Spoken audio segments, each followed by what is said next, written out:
It's that time again. Watch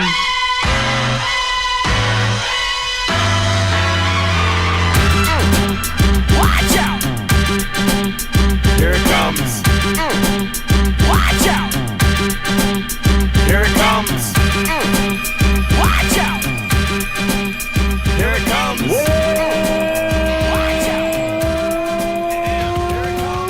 Right there. Attention, folks. To the Courtside Podcast, I'm your host Wayno, and with me, the People's Chair, Champ is here! Vinrock Vince. Welcome back to the show. Champ is here! Oh, good to be back, and gotta say my worry meter is off the charts at the moment. Your worry meter is off the charts. Yeah. We'll get into that a bit later. Of course, we're also joined by the third of the trio, Sydney's second richest man, Stu Benson. Good evening, gentlemen. If we were the three amigos, who would I be? Would I be Steve Martin, Chevy Chase, or Martin Short? Oh, I bag Chevy Chase. I knew you'd say that. I love Chevy. Oh, dude, come on. I feel like I'd want to be Steve Munn, but in reality, I'd be Martin Short. Is that because of his lustrous head of hair? It's because he's the less of the funny. Okay. Well, hello, gentlemen. I also share Vince's trepidation as we head into draft and free agency, but let's get the show on the road. Well, before we jump into that, for all our new listeners out there, you can find all the courtside action at the website, www.crtsde.podbean.com. Guys, down there you'll find links to all the goings-ons, including episodes. We do our mini-shows, our regular show like tonight, and, of course, links to the Facebook page where we are down there through the week shooting the breeze. We should probably... I think I'm getting a bit of feedback from someone. Can you hear that? No. Oh, well, sound the alarm, gentlemen. The courtside alarm has gone off. What? You suckers. Of course, the biggest talk from this week has been the trade demand from Kawhi Leonard. Now, the past couple of episodes, we've talked a few times about the situation in San Antonio and what a sort of strange season for them. We've never really experienced this from this franchise, and now apparently Kawhi has just had enough. The bridges can't be repaired, and he's demanding a trade out of Dodge. Some thoughts? I wasn't shocked. Knew it was going to come at some stage. I don't know what to think. I mean, I love this sort of stuff. It's funny. Everyone becomes a GM on Twitter and on Facebook. And I'll say one thing: if anyone thinks the Clippers are ahead of the Lakers in what they can offer for Kawhi Leonard, you're fucking dreaming. Please, I saw one. I think it was Steve Oyston. Is that one of your mates, Stu? No, I think he's just a... Oh, cool. Well, he fan of the podcast, and feel free to throw him under a bus. No. He was just... This is why we can't have nice things. No. He's a lovely fellow, but he was telling me Lou, Tobias Harris, the kitchen sink, and I'm like, come on, I stopped reading at Lou Williams. Like, who's he trading for? Sean Leonard. Come on now, that's just silly. But I just don't know what to think. I 1 minute I'm thinking Boston will get him, then 1 minute I'm like, let's just wait a season. I love our young core. I don't know. I'm interested in your thoughts. Not yours, Wayne, just Benson's. I'm the same in the sense that I'd love for him to just walk to us next year so we don't have to give up any of the core and simply salary juggling that we have to worry about, which is the least of our concerns. I'd rather that than shipping off some of our young pieces, which we'd have to do. I hear that there's going to be much better offers, and he's restricted, and so it's really going to be up to Buford and co as to where they send him. I don't think he's going to have much say in that. Well, look, you brought up Steve Oyston, and I think he got engaged over the weekend. So congratulations to him, mate. Commiserations. Yeah. Now don't do the next dumb thing and go have kids, or it really is over. God. Jesus. God. But no, thanks for the input. Of course, he is a Phoenix Suns fan, and I just want to say, like, the whole Kawhi demands going down San Antonio, there's no way Phoenix is giving up the number one pick for Kawhi. They'd be so silly to do that. I think they came out and said they won't. Oh, thank God. Yep. Jesus. I mean, it's just real funny. We talked about it on previous shows. Everything feels out of character with the Spurs this year. I maybe would have expected it maybe last season when being Duncan's first year retired, but even Pop's been so super zip the mouth, put it in his pocket about what's going on this season with Kawhi. It's just everything feels out of character. And I say that when really, are we seeing like some true sides of Kawhi Leonard, this demanding out of Dodge? Like it's just, everything feels weird and off, and I don't like it. I don't like change, Vince. I mean, hey, it's just a strange situation. I was going to say, I had it on my notes that, Pop hasn't sat down and had his sort of talk with Kawhi yet either, which I felt in one sense was kind of a bit strange that it's been left so long. But then, of course, as soon as I do something like that, I see a photo float around on the internet this afternoon, and neither party looks happy. But it's just a strange situation, and I can't help but think if you're the San Antonio Spurs in this situation, and look, I don't know the behind the scenes deals. I don't know what's got Kawhi so butthurt. I think if you're the San Antonio Spurs, you don't worry about where Kawhi wants to go. You trade him for the best deal possible. Has he got a? No, he hasn't got a no trade clause. No, he's got no say in this. Okay, yeah. Well, I can't. Adrian Wojnarowski, he said he's got it on good authority that the Spurs don't have a lot of interest in trading with the Lakers. Yeah. That's why I think he'll go to Boston. I mean, if the Spurs can somehow pry, say, a Rozier, Jaylen Brown, and get a first-round pick, I think they'd take it. Do you think Boston, though, would be prepared to... I mean, look at the season they just had with the pieces they just had. We talked about the young core before. You think they'd throw Gordon Hayward in that mix, or do you think they really... They might. I think that's totally plausible. They might. I think the only thing that might scare them off is if he didn't have the injury, I would say, yep, without a doubt, the Spurs would take him. But I think the Spurs might have a bit of hesitation in taking him because of that injury. If you can get Brown and Rozier, I mean, instant youth, which is what they desperately need. Yeah. I agree. I think the Spurs are gonna try. They're gonna want an all-star back. And, they do hold the cards in the sense that Kawhi's theirs to deal. And they need to, look at the future and try and reduce their median age down from 41. And they need somebody that they can anchor the franchise around and draw people. We don't know what Coach Pop's going to do and how much longer he's got. He's obviously had a shit of a year himself. So this is a franchise that needs to build for the future. Kawhi's not part of the plan, but I think, a reciprocated all-star in the deal is certainly going to grease that wheel and maybe get that trade happening. Or they could be super bitter and just sit him for another year. That'd tick him off. Yeah, they could, but, you get nothing for him and he walks. That's true. But do you think this kind of taints him in the eyes of maybe GMs around the league, or you think they're just trying to get their hands on him? Mate, it'll taint him with the fans for about 5 minutes, and I just think any GM would be crazy not to want to get their hands on him. Yeah, he's going to have, 29 teams will take him, and he'll get booze every time he's at the Alamo. That's about it. Well, the alarm's over. We should get back into another little lottery going on this off-season, and that is, of course, the LeBron James sweepstakes, guys. Where the hell is LeBron going, guys? I want to hear your thoughts. Well, here's where my worry meter kicks in because you read everywhere that Lonzo Ball will be the one traded for LeBron if we can convince him to come.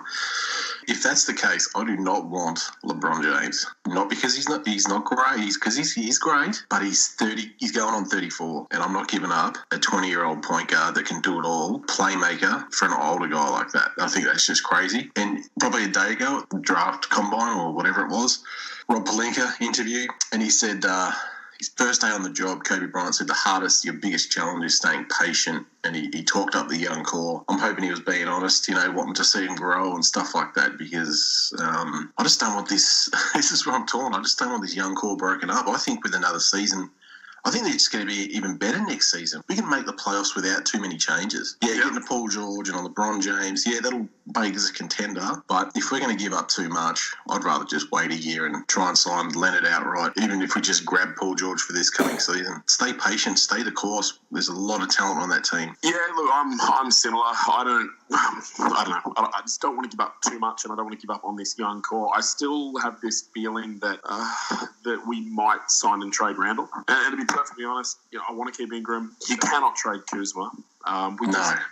He has come out of nowhere, and that's a glimpse of the professional basketball player that he can be. He's someone that that could potentially be maxed, like super maxed in 3 seasons' time. So we want to hang on to him. There's no way I trade Ball. Even if he's a 10-10-10 triple-double for the rest of his career, I'll take it. We know he's not a shooter. He can shoot and will get better. He's untradeable as far as I'm concerned. That puts Randall on the outs for me. But, yeah, I don't know. It's I love our core. I really do. Yeah, see, I've always thought Randall would be the piece that any package would start around. Oh, yeah, teams would covet him. He's just he's an untamed beast of a player. We've spoken about it, multiple times. He's that whirling tornado of Tasmanian devil, uncoordination that is just damaging, and he's just getting started as well. Teams are going to want him.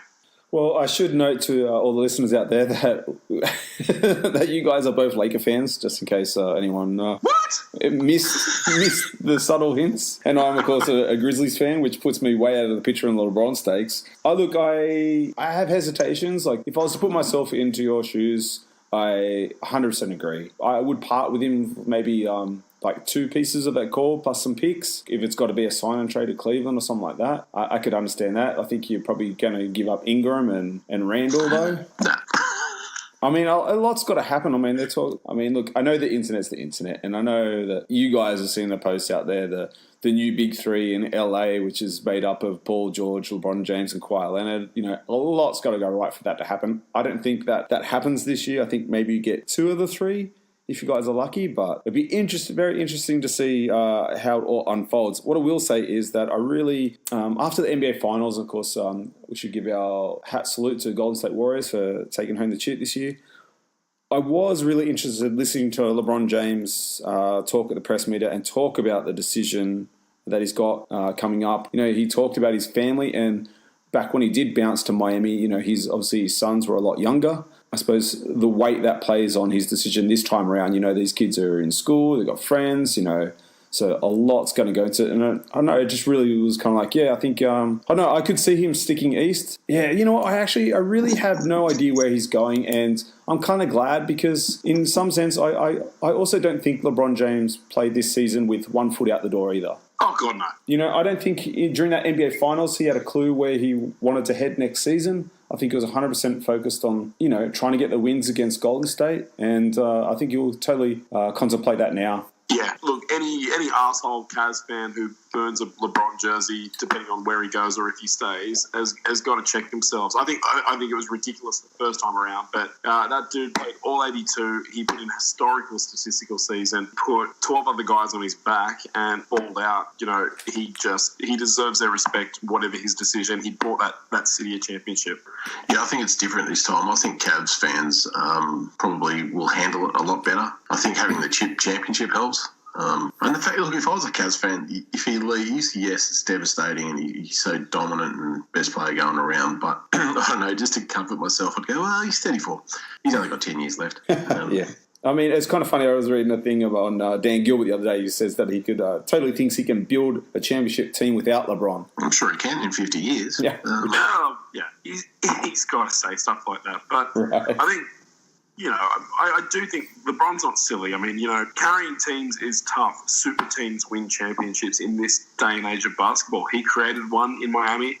There is one over in Golden State. That's the landscape right now, and he knows he's going to have to join some pretty high caliber talent to get some rings. I don't know. I do think he's going to LA. I'll say that. I think he's coming to the Lakers. I think he'll give the Cavs a chance to get better. Like, I think he'll go on a meeting with them and say, "What have you got planned? Can you get this guy? Can you get this guy?" I mean, if Paul George tells OKC he wants to go, there's no harm in making a phone call saying, "Hey, Kevin Love for Paul George," and we'll throw in whoever else and the pick 8 because he wants someone. He keeps going at the owners and saying, "Get this guy, get this guy." Paul George is unrestricted though, isn't he? He is, but he can agree to that. Chris Paul did. Yeah, do the sign and trade. Yeah. I don't think he would, but I think though, it'd be nice for Cleveland to have a rebuild. I mean, that doesn't sound very good, but I think they may be not over the whole LeBron thing, but this whole thing that's going on with Kawhi Leonard now in San Antonio, like it's Melo did it to some extent in New York as well. It's like, you know, when you're kind of holding the franchise and the fans, you know, for ransom, like it's a pretty shit-house feeling. I mean, I'm a Grizzlies fan. I don't really know what that feels like, but but if I was in those shoes, I'd be kind of like, you know what, I'm ready for a new direction without LeBron James. Hey, pick 4, Kevin Love. Pick 4 and Chandler Parsons.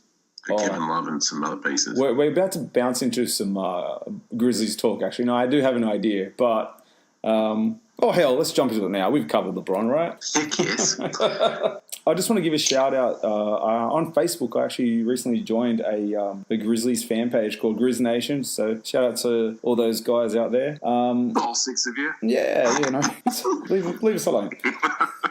Before we get into Grizzlies talk, I just want to give a shout-out to one of my favourite players, Zach Randolph, his brother was shot and killed in their hometown of Indiana. That really sucks for Zebo. You know, lost his mum last year and now his brother, so my thoughts and condolences to the Randolph family right now. That really sucks. Look, there's been reports that the Grizzlies are gauging the trade market for Parsons and the number 4 pick. A bit of a heated online debate going on, you know, what the Grizzlies should actually do. I think the hardest part in this whole thing and learning of this is basically, at the moment, our franchise, we just don't have a direction. You know, we lost our identity when we lost our... Yes, you do. We don't. It's going straight down. Well, Mate, the more confusing thing is when you trade Parsons to the NBL, what are they going to do with the number 4 draft? Yeah. Oh, you're saying that there's NBA interest in Chandler Parsons? Yeah, Okay, sorry. there we go.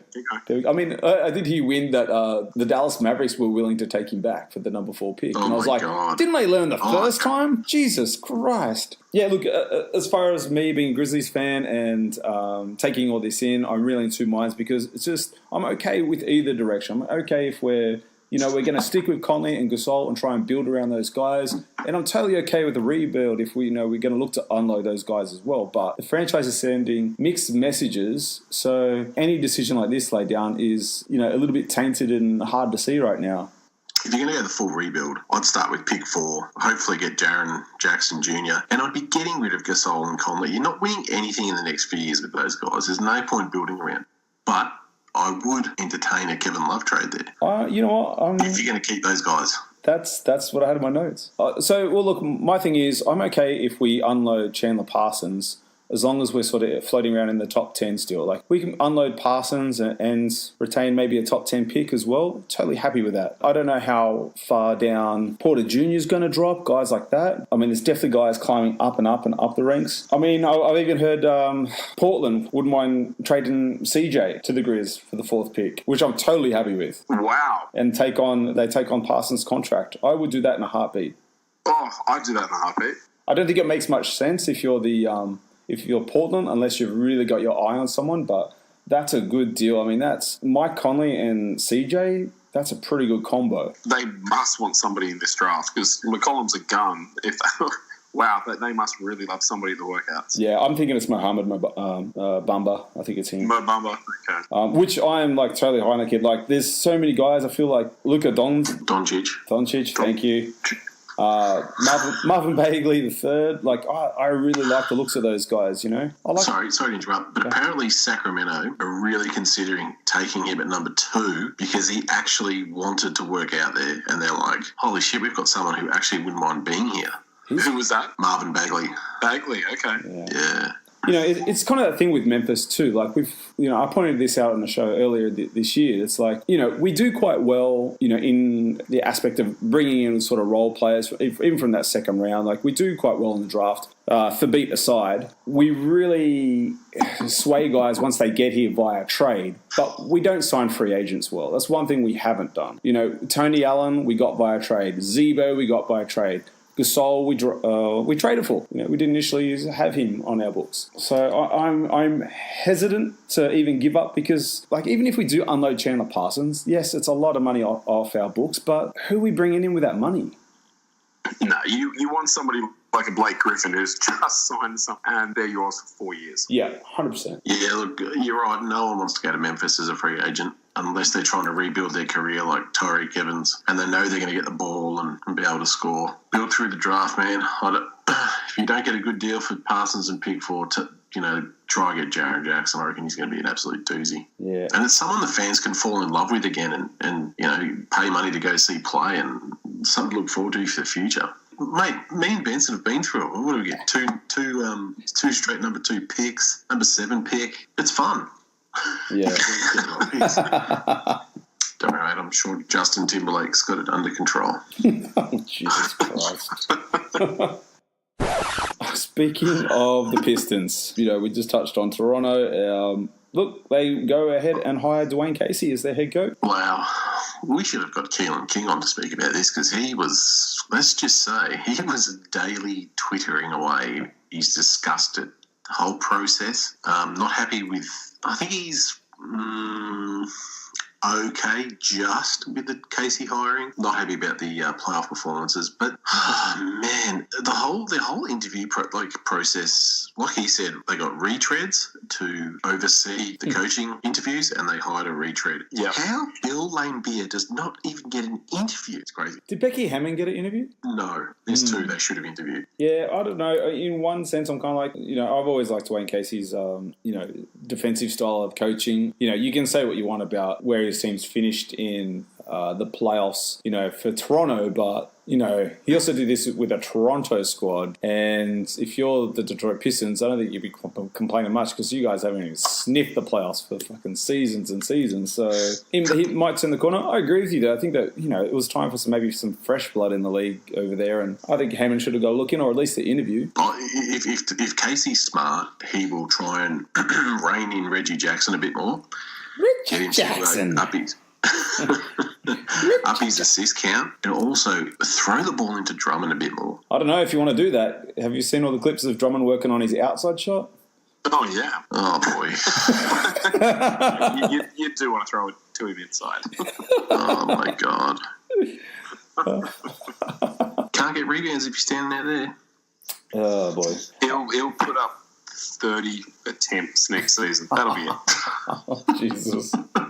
I'll tell you what, though, hiring Casey might help them in free agency. I mean, look, a lot of players, talk highly of him. The NBA coach has voted him their coach of the year, so he's obviously highly respected amongst his peers. I mean, it may very well help them, with their interview processing, throughout the off season as well. So that could be a good thing. But I agree with both of you. I don't know. You get a little bit sick and tired of the carousel of just the same coaches just popping up in different cities. And I think that you've got to blood some new guys in. And, there's certainly some people out there who are worthy candidates. But, I don't know. If I'm a Detroit fan, I don't go into end this season at the moment, with any higher expectations that I left the last season. It still doesn't feel fresh enough for me.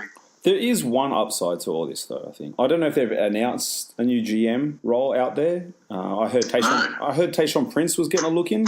Don't know how true that is.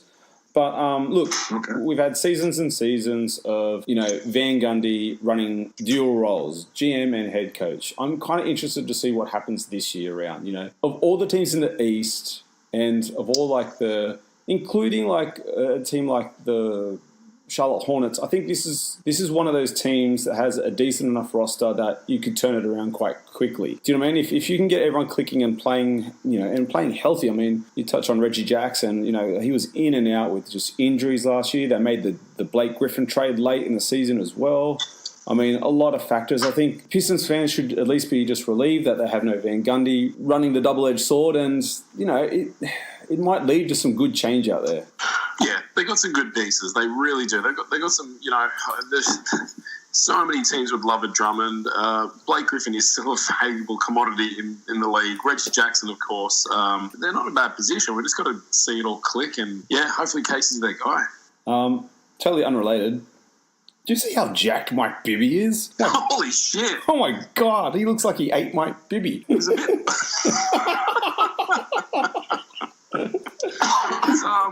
It's almost hard to look at. It's awkward. I'm like, he's in better fitness now that he's not playing. What the fuck? I don't think he could play in the league right now because he'd probably get done for some certain substances. He's on the peds, huh? Yeah. Sweating puddles of peptides. Gotta stop eating those Roy burgers before workout. Why does he always look like he's wearing lipstick? And his hair is still fucking ridiculous. Yeah. Yeah, he's got a full head of it. Like Bibi. Bastard. Lipstick wearing mother. No. Fuck you, Bibi. Oh, ouch. Man, where was this 10 years ago? It would have averaged 30 and 15 with those arms. Jesus Christ. He's still shooting the ball, all right. He's doing all right. He's working out with his son, preparing for his Division 4 career in Lithuania.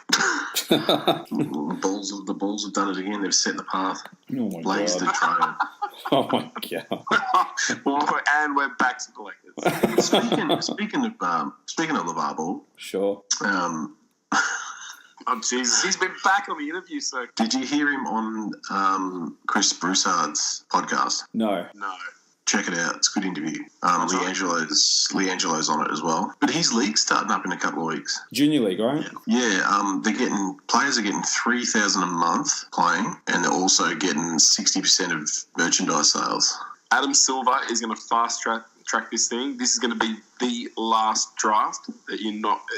Next draft, you're going to be able to come straight from high school. He's not going to put up with that shit. Well, I think he came out and said that the draft eligibility could shift by 2021. Oh, You think I reckon they'll fast track that. Think he bumps it a bit quicker? Yep. And also, there'll be prep phenoms from high school who are going to go to this league. They're going to get paid. They got families to feed. They're on welfare. They're not going to take the one and done. They'll do one and done through this. and what's the youngest one? LaMelo, is that his name? Yeah. Yeah.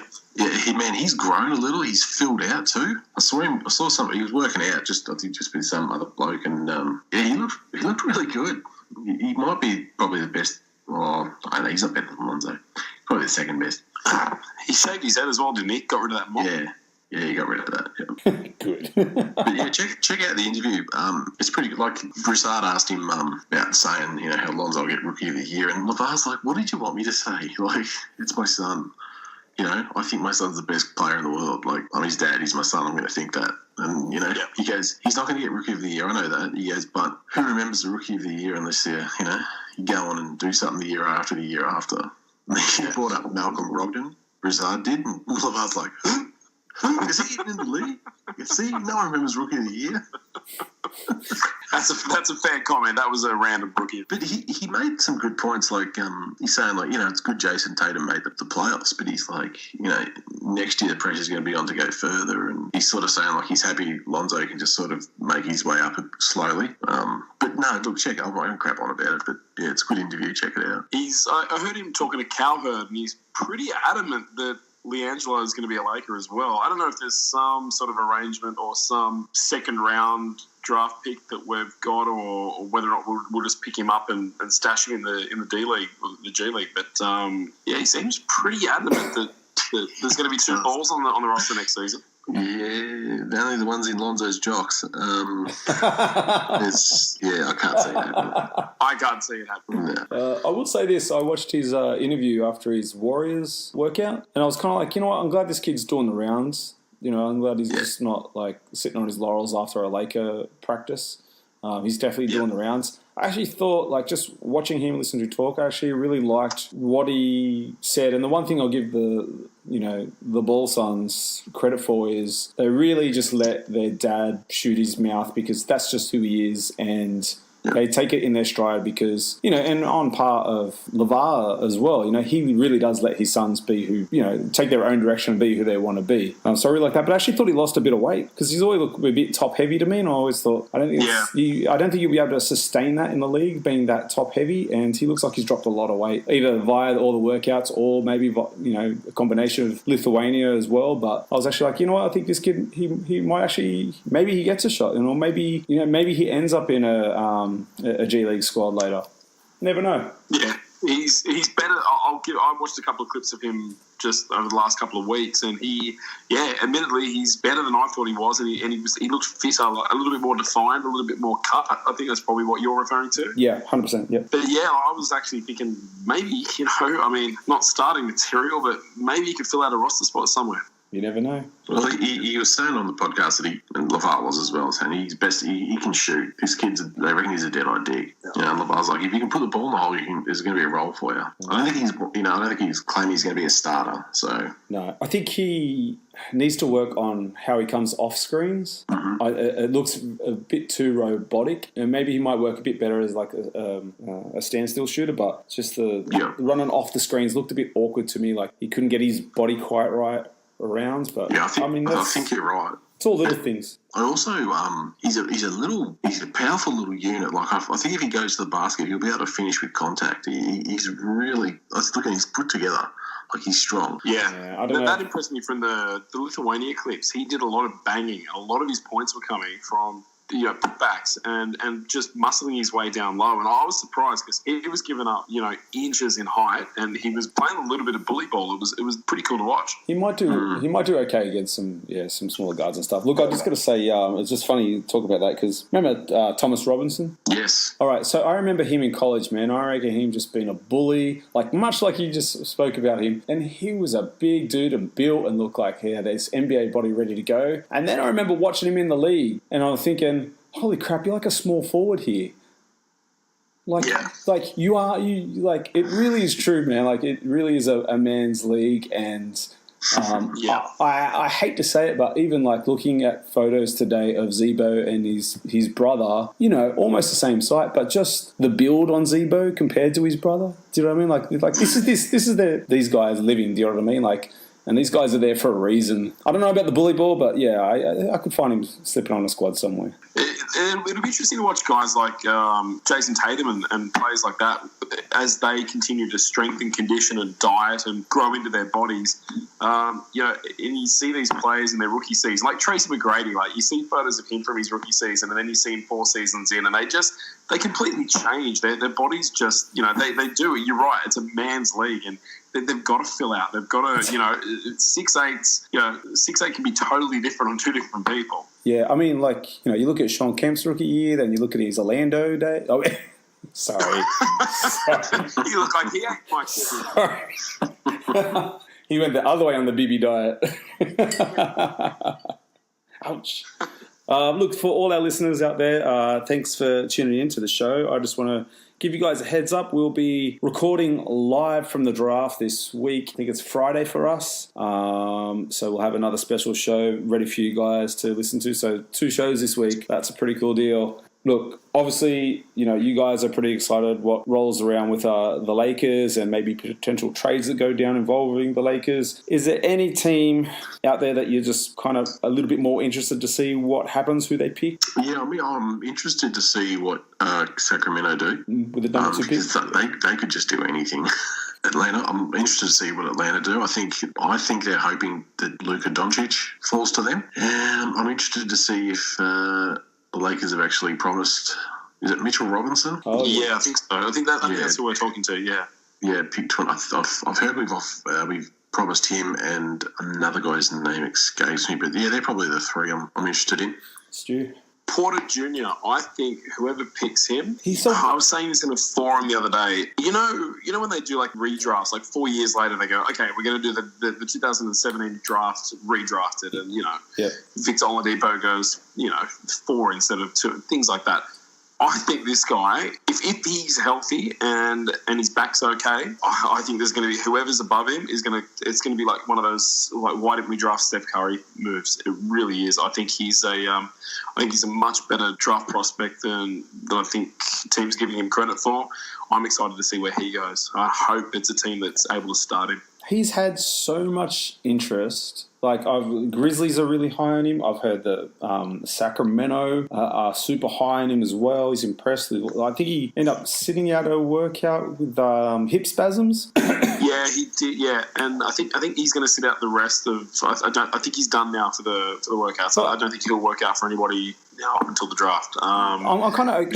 Oh, sorry.